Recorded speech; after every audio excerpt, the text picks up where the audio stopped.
வணக்கம்ங்க. இன்றைக்கி வீடியோவில் நம்ம பார்க்க போகிற டாபிக் எலக்ட்ரிக்கல் பவர் சேவிங். எதுக்காகங்க நம்ம எலக்ட்ரிக்கல் பவர் சேவிங்கை பற்றி பார்க்கணும்? ஃபஸ்ட்டு பாயிண்ட்டு காசை மிச்சப்படுத்துறது தாங்க.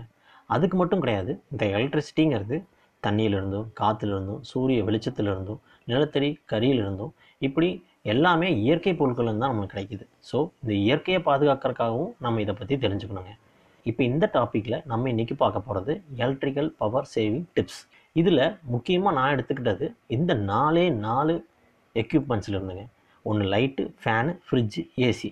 ஏன் இந்த 4 பொருட்களை மட்டும் பார்க்குறோம் அப்படின்னு பார்த்துட்டிங்கன்னா, இதில் தான் அதிக நேரம் நம்ம எலக்ட்ரிசிட்டியை பயன்படுத்துகிறோம். இதில் தான் அதிகம் மிச்சம் பண்ணுறதுக்கு வாய்ப்புகள் இருக்கும். பட் நம்ம அதை கவனிக்காமல் இருப்போம்.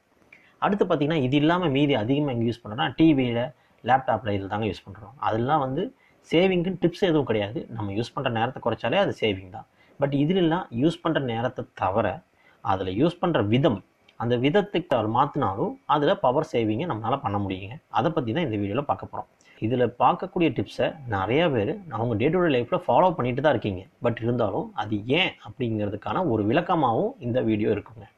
ஃபஸ்ட்டு நம்ம லைட்டை பார்ப்போங்க.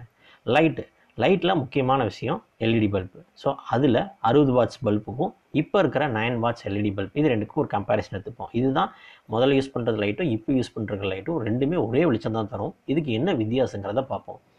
ஒரு சாயங்காலம் 6 மணிலேருந்து 10 மணி வரைக்கும் ஒரு 4 மணி நேரம் இந்த 2 பல்பு எரிக்கிறதா நினச்சிப்போம். ஒரு வருஷத்துக்கு இது எவ்வளோ எலக்ட்ரிசிட்டி கன்சியூம் பண்ணும் அப்படின்னு பார்த்துக்கிட்டிங்கன்னா, 60 வாட்ஸ் பல்பு 87 யூனிட் கன்சியூம் பண்ணுங்க. அதுவே நீங்கள் 9 வாட்ஸ் எல்இடி பல்ப் எடுத்துக்கிட்டிங்கன்னா அது வெறும் 13 யூனிட் தாங்க யூஸ் பண்ணுது. சரி, இதனால் நம்மளுக்கு எவ்வளவு காசு மிச்சம்னு பார்த்துக்கிட்டிங்கன்னா, பல்போட விலை ஒரு 15 ரூபான்னு எடுத்துக்கிட்டிங்கன்னா உங்களுக்கு ஒரு யூனிட்டுக்கு 2 ரூபான்னு காசு வச்சுக்கிட்டா கூட 189 ரூபா செலவாகுதுங்க குண்டு பல்பில். அதுவே எல்இடி பல்பில் பல்போட விலை ஒரு 100 ரூபான்னு வச்சுக்கிட்டா கூட 126 ரூபா தாங்க செலவாகுது. ஸோ நம்மளுக்கு சேவிங் அப்படிங்கிறது ஒரு பக்கம் ஒரு 50 ரூபா பக்கம் சேவ் ஆகுது.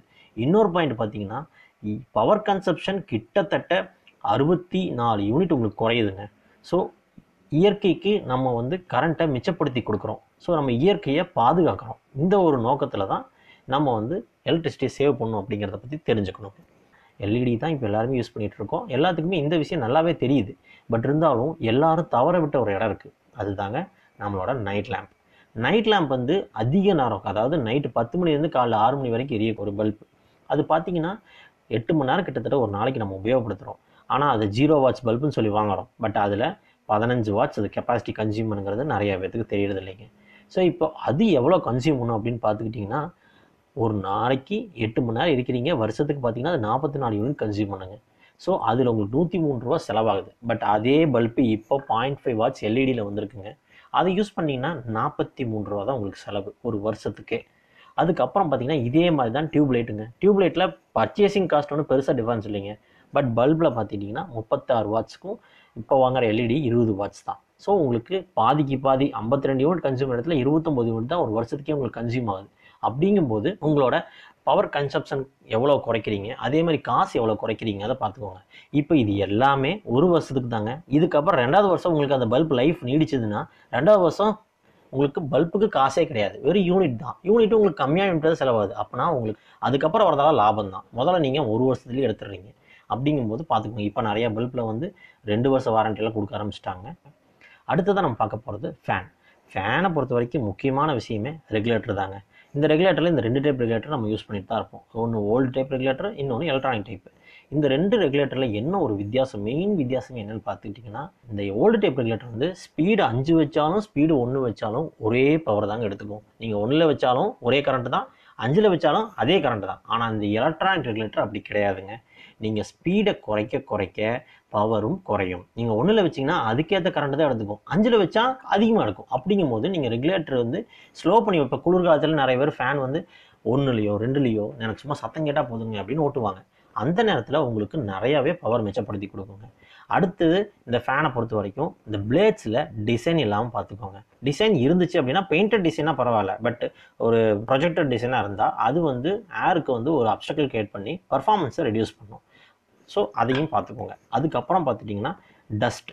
இந்த ஃபேனை பொறுத்த வரைக்கும் எந்த அளவுக்கு தகுடு மாதிரி ஒல்லியாக இருக்கோ அந்த அளவுக்கு உங்களுக்கு காற்றும் பர்ஃபார்மன்ஸும் சூப்பராக இருக்குங்க.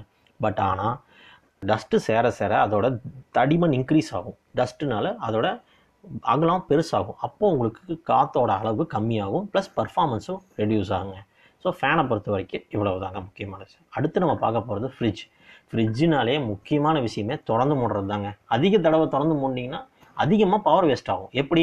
உள்ளே வந்து ஒரு சர்டன் டெம்பரேச்சர் மெயின்டைன் பண்ணிகிட்டே இருக்கும். ஒரு 14 டிகிரி மெயின்டைன் பண்ணுது அப்படின்னா அந்த 14 டிகிரி கொண்டு வந்துகிட்டே இருக்கும். நீங்கள் அந்த 14 டிகிரி உள்ளே இருக்கும்போது டக்குன்னு கதவை திறந்து மூட்டிங்கன்னா பாதி கூலிங் வெளியே வந்துடும். திருப்பி அந்த 14 டிகிரி கொண்டு வரதுக்கு மறுபடியும் வேலை செய்யும் கம்ப்ரஸர். அப்போ கரண்ட் செலவாகும். ஸோ எந்த அளவுக்கு நீங்கள் திறந்து மூடுறதை குறைக்கிறீங்களோ அந்த அளவுக்கு நல்லதுங்க. சரி, திறந்து மூடுறதை எப்படி குறைக்கிறது?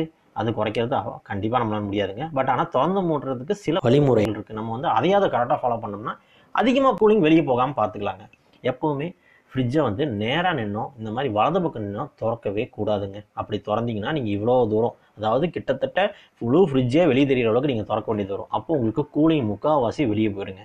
கரெக்டான மெத்தட் எதுன்னு பார்த்துட்டிங்கன்னா ஃப்ரிட்ஜை வந்து கிராஸாக அந்த கதவு ஓப்பன் பண்ணுற டேரக்ஷன் நின்னே திறக்கிறதாங்க கரெக்டு. அப்படின்னா உங்களுக்கு பொருள் எடுக்கிற அளவுக்கு தேவையான அளவு நீங்கள் திறந்தீங்கன்னா போதும், அதிகமாக கூலிங் வெளியே போகாது. இதனால பவர் சேவிங் ஆகுங்க. அடுத்து ஒன்று பார்த்துட்டிங்கன்னா ஃப்ரிட்ஜை எப்போவுமே ரூமில் வைக்கும்போது இந்த மாதிரி செவுத்து காரில் வைக்கக்கூடாது. ஏன்னா அப்படி வச்சிங்கன்னா நீங்கள் முழுசாக ஃப்ரிட்ஜ் திறக்க வேண்டியது வரும். ஸோ அப்போ கூலிங் அதிகமாக உங்களுக்கு வெளியே போயிடும். இந்த ஒரு காரணத்துக்காக இந்த மாதிரி செவுத்து முக்கு வைக்க வேண்டிய சிச்சுவேஷன் வருதுன்னா ஃப்ரிட்ஜை தயவு செஞ்சு இப்படி திருப்பி வச்சுக்கோங்க. அப்போ நீங்கள் ஈஸியாக திறந்துக்கலாங்க. அடுத்து ஃப்ரிட்ஜுக்கு பேக் சைடு அங்கே தாங்க ஹீட்டு ஃபுல்லாக வெளியே போகும். ஸோ அந்த இடத்துல கேப் கொஞ்சம் அதிகமாக வைக்கணும். அதுக்கப்புறம் பார்த்துட்டிங்கன்னா ஃப்ரிட்ஜை நம்ம தரையில் வைக்கும்போது இப்படி நிறுத்தி வைக்கும்போது இந்த முன்னங்காலை வந்து கொஞ்சம் ஹைட் லிஃப்ட் பண்ணி வைக்கணுங்க. அதாவது ஃப்ரிட்ஜ் வந்து கொஞ்சம் சாஞ்சாப்பில் இருக்கணும். ஏன் அப்படின்னா நம்ம டோரில் நிறையா பொருள் வைப்போம். அப்படி பொருள் வைக்கும்போது வெயிட் ஏறி போய் நீங்கள் டோரை திறந்துட்டு விட்டுட்டிங்கனாலோ இல்லை மூடும்போது சும்மா தள்ளி விட்டு போயிட்டீங்கன்னா நீங்கள் அவசரத்தில் போயிடுவீங்க. அப்போ டோர் வந்து அங்கேயே நின்றும், இல்லை போய் ஒரு குட்டி கேப்போட நின்றும், ஃபுல்லாக சாத்தாது. பட் இந்த மாதிரி வைக்கும்போது நீங்கள் டோரை சாத்தாமல் விட்டுட்டு போனாலே ஆட்டோமேட்டிக்காக அந்த வெயிட்டுக்கு டோர் க்ளோஸ் ஆகிக்குங்க. ஸோ அந்த ஒரு ரீசனுக்காக தான் ஃப்ரிட்ஜ் வந்து கொஞ்சம் முன்னாடி தூக்கி வைப்பாங்க. அப்போது கிராவிட்டியில் ஆட்டோமேட்டிக்காக டோர் க்ளோஸ் ஆகிக்கும். அடுத்ததான் நம்ம பார்க்க போகிறது ஏசி. ஏசியை பொறுத்த வரைக்கும் இந்த மாதிரி 2 யூனிட் இருக்குங்க. இன்டோர் யூனிட் ஒன்று, அவுட்டோர் யூனிட் ஒன்று. இன்டோருங்கிறது வீட்டுக்குள்ளே உள்ளே வச்சுருப்போம் ரூமுக்குள்ளே, அவுட்டோருங்கிறது வெளியே லாஃப்டில் மொட்டை மாடியில் அப்படி வைப்போம். இதோட வேலை எப்படின்னா இண்டோர்லேருந்து, அதாவது ரூமுக்குள்ளே இருக்கிற சூடான காற்றை இண்டோர் எடுத்துகிட்டு இந்த சூடான காற்றை அவுட்டோர் கொடுக்கும். அந்த அவுட்டோர் காற்றுல இருக்கிற சூடை ஃபுல்லாக வெளியே அமிச்சிட்டு காற்றை ஜில்னஸ் பண்ணி திருப்பி இண்டோர் யூனிட்டுக்கு தரும். இண்டோர் யூனிட் ரூமுக்குள்ளே ஜில்னு காற்றை அனுப்பும். இதுதாங்க இதோட வேலை. இதில் முக்கியமான விஷயமே 2க்கு இடையில நடக்கக்கூடிய கம்யூனிகேஷன். அதாவது இந்த காற்றை அங்கே அனுப்புறது, அந்த காற்றை இங்கே வாங்குறது. இது நடக்கிறது பார்த்திங்கன்னா இந்த காப்பர் பைப் மூலிமா தாங்க நடக்கும். இந்த காப்பர் பைப்பில் ஜில்னஸான காற்று வரும் வெளியிருந்து உள்ளே. அப்போ வரும்போது அந்த பைப்பை ஃபுல்லாக இந்த மாதிரி ஒரு இன்சுலேஷன் போட்டு கவர் பண்ணியிருப்பாங்க. அது இன்சுலேஷன் பண்ணியிருப்பாங்க, பட் இருந்தாலும் இடையில சின்னதாக எங்கேயாவது கேப் விட்டுருப்பாங்க, இல்லை வெயில் எடுத்து போய் உறிஞ்சி வந்துடும். அப்படி கவர் பண்ணலைன்னா என்ன ஆகும்னா வரும்போதே சூரிய வெளிச்சம் பட்டு ஹீட்னால கொஞ்சம் கூலிங் அங்கேயே கம்மியாயிடும். அப்போது உங்களுக்கு ரூமுக்குள்ளே நீங்கள் செட் பண்ண டெம்பரேச்சர் கிடைக்காது. அந்த கூலிங் கொண்டு வரதுக்காக கம்ப்ரஸர் முயற்சி செஞ்சுட்டே இருக்குங்க. அதனால உங்களுக்கு கூலிங் வந்து கொஞ்சம் கம்மியாக தான் கிடைக்கும். அப்புறம் முக்கியமான விஷயம் இன்னொன்று என்ன பார்த்தீங்கன்னா ஃப்ரிட்ஜ் மாதிரியே எவ்வளோ தடவை நீங்கள் ஏசி ரூம் கதவை திறந்து மூடுறீங்களோ அந்த அளவுக்கு இங்கேயும் கூலிங் வேஸ்ட் ஆகும், கம்ப்ரஸர் ஓடிக்கிட்டே இருக்கும், பவர் சேவ் ஆகாதுங்க.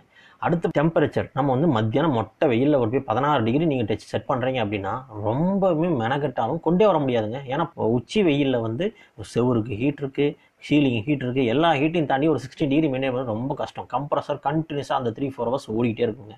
ஸோ நார்மலாக 22 டிகிரி நீங்கள் மெயின்டைன் பண்ணாலே அது ஈஸியாக கொண்டு வர முடியும். 22 டிகிரி தான் நம்மளோட ஹியூமன் பாடிக்கும் ஏற்ற டெம்பரேச்சர். 22லேருந்து 26 வரைக்கும் தாங்க நம்மளோட ஹியூமன் பாடியோட தாங்கக்கூடிய அளவு, அதாவது எந்த ஒரு சைடு எஃபெக்ட்ஸும் இல்லாத டெம்பரேச்சர். ஸோ அதுக்குள்ளே மெயின்டைன் பண்ணிட்டீங்கன்னா ஏசியோட பர்ஃபார்மன்ஸும் நல்லாயிருக்கும், அதே சமயம் பாடி கண்டிஷனும் நல்லாயிருக்கும். இன்னொரு முக்கியமான விஷயம், இன்டோருக்கும் அவுட்டோருக்கும் இருக்கக்கூடிய டிஸ்டன்ஸ் 3 மீட்டரை தாண்டி இருக்கக்கூடாதுங்க. ஏன்னா அவுட்டோர் யூனிட்டில் தாங்க கம்ப்ரஸர் இருக்குது. அந்த கம்ப்ரஸர் தான் காற்றை தள்ளும். அந்த தள்ளுற காற்று தான் உங்களுக்கு இங்கே இண்டோர் யூனிட் வரைக்கும் வரணும். நீங்கள் டிஸ்டன்ஸ் அதிகம் பண்ணி ஒரு சில வீட்டில் மாடியெல்லாம் கொண்டு போய் வச்சுருப்பாங்க, சுற்றி கொண்டு போய் வைப்பாங்க. அப்போது அங்கேருந்து தள்ளக்கூடிய அதோட கெப்பாசிட்டி கம்மியாகும். அப்போ கம்ப்ரஸருக்கு லோடு அதிகமாகி கரண்ட் அதிகமாக செலவாகும். இவ்வளவு தாங்க நம்ம பவர் சேவிங்கை பற்றி. ஸோ ரெகுலராக யூஸ் பண்ணும்போது இதெல்லாம் ஃபாலோ பண்ணி பவரை சேஃப்டியாக சேவாக யூஸ் பண்ணுங்கள்.